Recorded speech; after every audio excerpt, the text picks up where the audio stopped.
Today we're going to talk about how to prepare for an early childhood test. Now the tips and tricks that I'm going to share with you today can be used for either the content or the professional knowledge. They're kind of set up the same way, they're just testing different things. I do want to warn you though, everything I say is subject to change. And please do not share or distribute this video to anybody outside. This is all Pearson assessments work, and I prepare these materials for GCU students. Thank you. All right, so I want you to think of yourself just like we think of our youngest learners. Consider your learning style. Are you a visual learner? Is it better for you to sing to yourself to remember things? And then what are some successful study habits that you've had in the past? When did you ace that last test, or you got a grade or a score you're really proud of? Think back on how you actually did well on that test. You used some successful strategies, and you can apply those to this test. Then I want you to think about, when are you going to be scheduled to take the test, and plan your studying time backwards. We call this backwards design. So if I know I'm going to take this test in 2 months, I know I have 8 weeks to study. Am I going to want to study 2 hours a day in the first 4 weeks, or 1 hour a week? What do you really want to do, and what do you want to accomplish within that time frame? And really plan it backwards. Next, understanding the test or the big picture is really going to help you be successful in your studying techniques. So if we look here, and you can find this on the AEPA website or the Pearson website, but we're looking at this one though is the Early Childhood Education number 36. So we know this is a computer-based test. There's 100 multiple choice questions, and it should take you close to 2 hours and 30 minutes. So really planning that time and making sure that you understand how long you're going to have to sit there, and considering that length of time. And then the passing score is a 240. So then next, think about, well, what areas am I going to be tested in? And if you look here, they have a pie chart here, and then they broke it out in approximate test proportions. So child development and learning is about 24%. Then we look at communication, language, and literacy. This is a big job for us. So this is 38%, or approximately 38%. And then the content areas: literacy, math, science, social studies, and the arts. So thinking about 38% of that test will cover that area as well. So now you know what you need to study. So it goes even deeper. And so it's broken up by sub area, and I just copied all of these so you can see them. Child development. What I would do from this point forward is go through this, and is there any word or concept I don't have an understanding of where I could speak to it off the cusp? So if I don't understand social and emotional development, I might need to study that. And you know you have great resources when your textbooks, your teachers or instructors, and also you have the web. And then there's other studies guides that I'll show you as well. But I would go through each of these objectives, and these are sample. And one of the ones I have students all the time, well, what's a homophrase, or what's pragmatics? So really look into those terms that you don't understand, and not just the definition, but how can you apply that to the early childhood classroom? Because that's going to be key in understanding what you need to know and what you need to study. Sub area 2, communication, language, and literacy, they break it down. Once again, I would go ahead, look through all of these. Do I understand all the terms that they're asking, and to the extent? So demonstrating versus identify, those are different things that you're going to have to think about. Then it continues with that one, and all the way till we get to the content areas. So really thinking about understanding mathematic concepts and skills. If this is an area that you're struggling with, consider going to one of the ACE centers, or looking up information on Khan Academy or YouTube. Those are all viable ways to look so you can see how to solve some of these mathematical problems or concepts that are asking you to do. And then it goes through all of those. So science, social studies, etc. And then visual and performing arts. From there, after I highlight all those, I'd go back to my learning style preferences, and I think, okay, do I need to write these out? Do I need to make songs for these? Do I need to talk to somebody about these? How am I really going to learn this information in order to be successful? And make that game plan. So then all of this is also subject to change, but one of the things that sometimes students come to me not understanding is that the test is going to cost money. And so you need to kind of set some money aside and be prepared for that. And then this site also has view the preparation materials available for this test. And I'm going to show you some ones that cost some money and some other ones that don't. So let's talk about this. The AEPA website has videos, NES practice tests, which cost money, and then there's the study guide. I'm going to move my head out of your way here. And this is the QR code. I don't know if you know about QR codes, but if you have an Apple phone, you can go ahead, click your camera, hold it up to that square there, and it will take you right to that link. And that works on all of these QR codes. They link to different things. If those don't work or you have an Android, you can also download a QR code reader, and then you can just click those and it'll show you the resource.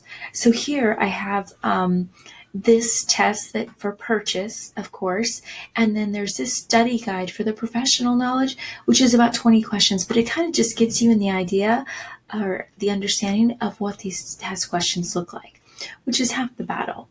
And then courses.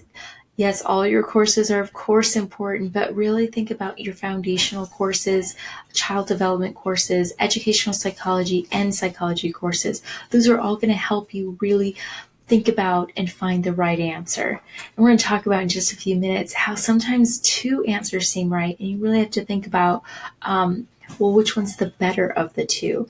And it's typically based upon what we know about child development, about our theories, child development theories, and so that's how we make that right choice.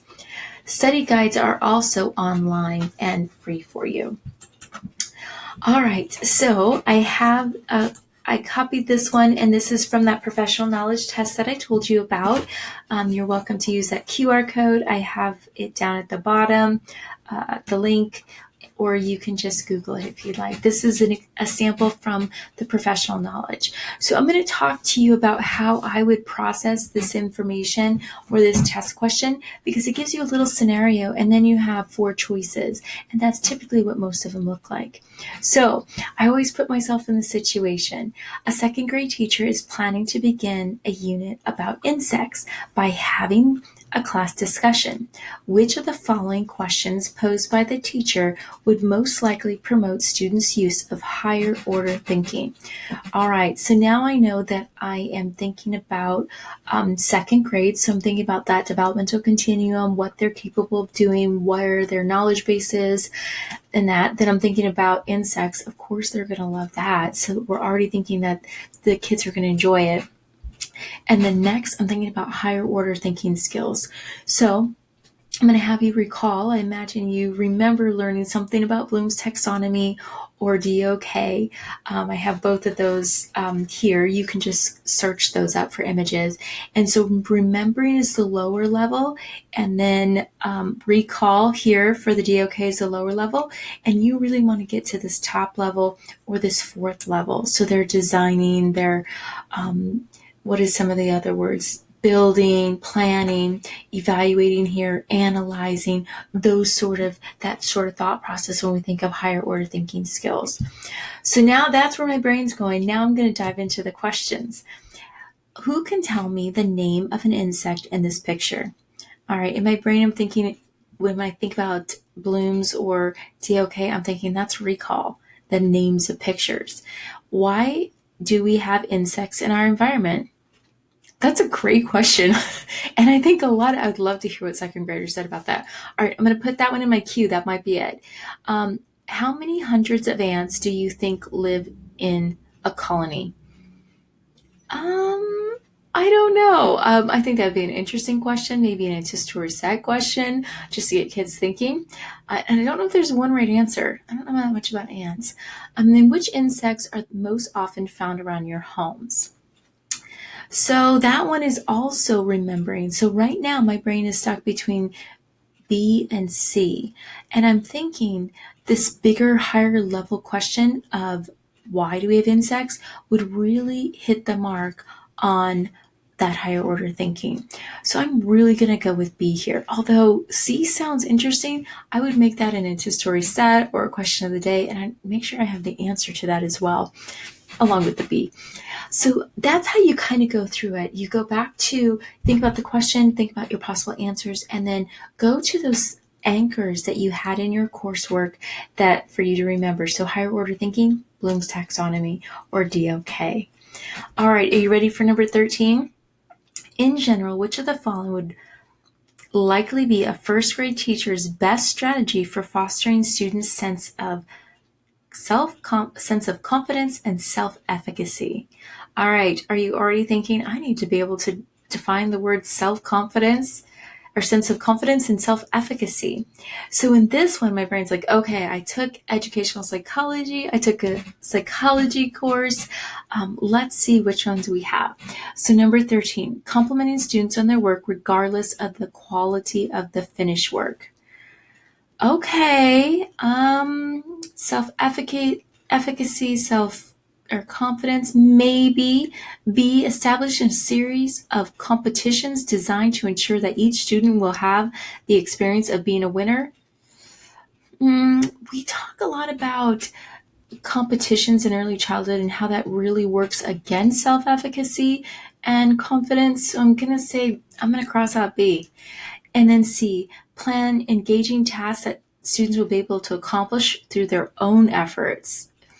And that kind of aligns with that self-efficacy and confidence. So their own efforts. I'm kind of liking that one. And then D, choosing a different student of the week every week, rotating through the class roster over the course of the year.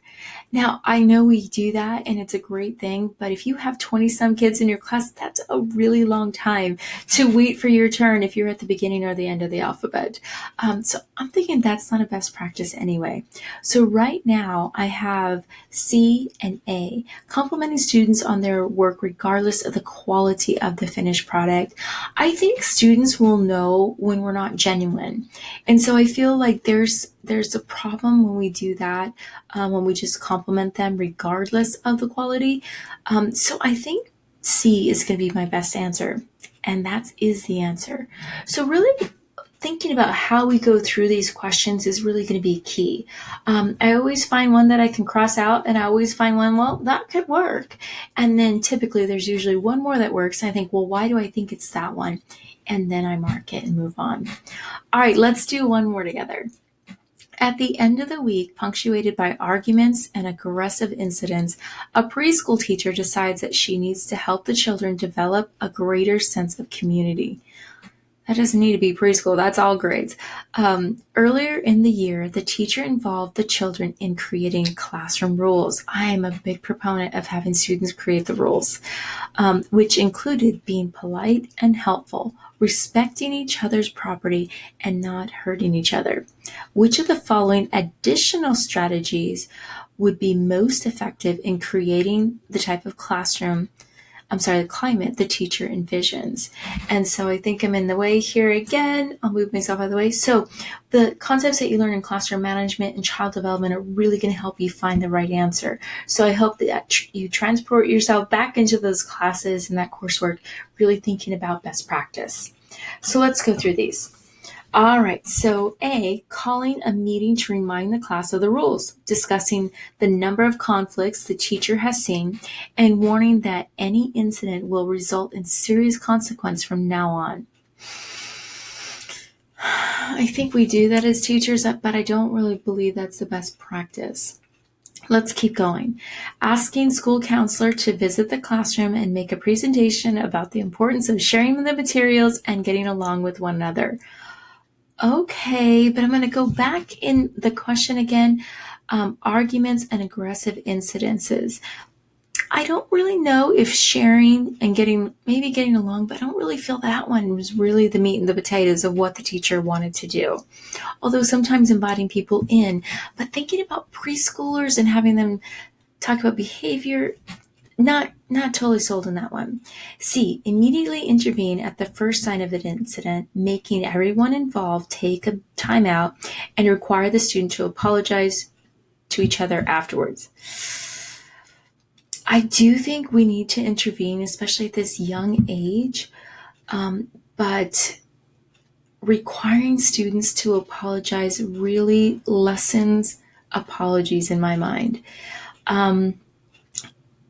And making everybody, I think it's more of, let's chat about this, and I call them friends, or busy bees, whatever you call your preschoolers. So I'm feeling that one's not the best one for us either. All right, last but not least, hopefully this one's going to be it for us. Regularly holding discussions about how to create a safe and happy classroom, and taking advantage of the opportunities to affirm acts of kindness by individual students. This is the right answer. And the reason why this is because when we regularly hold those meetings, we're constantly teaching kids. We teach them how to do math, we teach them how to do science, but we also need to teach them how to behave, especially at this very young age. And when we catch them doing good things, that kind of goes back to fostering self-efficacy and sense of confidence. And so that really brings us to it. So A, didn't really care for that one because serious consequences from now on. I don't really like threatening children. I don't think that works well. And some kids will rise to the occasion to see if you followed through. B, the school counselor about getting along with one another and sharing materials, not really feeling that one. And then C, making students apologize kind of just rubs me the wrong way. Do we teach them that they should apologize? Absolutely. But I don't believe in really making children apologize. I don't think that's really appropriate. But regularly holding the meetings and then affirming kids when they're doing right, absolutely. And I would even add to that, talking to them when they need support and teaching them through the challenge that they're having. So if you can see what I've done here, we looked at a couple Bloom's taxonomy, DOK. Then we pulled some concepts from educational courses, psychology courses, classroom management, child development. And so you can see how all of these are important in that conversation that you have with yourself about what you know about what's best for children.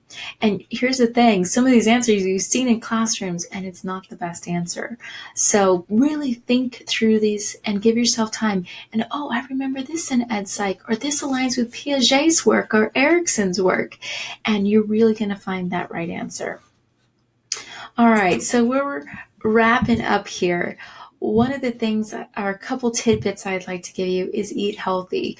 Eat healthy a couple days before, get your body in a good space, make sure you get rest, wear layers. All right, I'm going to tell you a sad story. I had a student taking a test and she had a runny nose. I know, with this semester COVID, this was pre-COVID, and she said that she wasn't allowed to bring tissue in, so she was lucky she wore her sweater. I was like, oh, yes, that is a true story she shared. And then prayers. I truly believe in the power of prayer. So speaking of which, if you'd like me to pray for you, you let me know. I'll show you how to communicate with me. And then if I pray for you, please let me know how you did so I can celebrate with you, even if it takes you more than one time. And then I hope that you can possibly even help me in future meetings. Students love hearing testimonies of students who've passed. And I've had everything from never studied a single day for this test, but I read every single book, every single article that GCU ever gave me, and I attended every class. And she passed the test the first time. I've had students buy multiple items to study, the flashcards, the practice tests, and make their own flashcards. And they passed the first time. And then I've had other kids in between, and they really took a couple different things, and sometimes it took them more than one time. So don't be discouraged. Make sure that you keep in touch and let me know how I can support you. Or if you find one of these questions on the test prep that you've purchased or you found and you don't know why this is the right answer over something else, please let me know. We can chat through it. All right, so you want to chat with me or get in touch? I have different office hours, and this is all Arizona time. If you're somebody that would prefer night or evening or weekend, that's fine. It's by appointment. I have a family at home, and so I'll have my daughter running around. Message or call me. If you message me, include your name, your course, and then offer me 2 times when you can meet. And then you'll receive a confirmation. If you prefer a phone call, make sure you mention you want a phone call. If you want a face-to-face Zoom meeting, mention that as well, and I'll send you the link for that. If you'd like to give me a call, my number is 602-639-6973. And then jenna.ackert@gcu.edu is my email. And then I was hoping this would move up for me. If you're one of my current students in one of my classes, look in the LMS for your remind. If you're not one of my current students, that is okay. I'd love to chat with you as well. Go ahead. This is the remind code for you. You're going to text 81010, and then the message you're going to send is at AD as in dog, A as in apple, 448D as in dog. Thank you so much for taking the time to view this video. Know that I'm hoping and praying that you're having a wonderful day and excited for your test. Thank you. Loops up.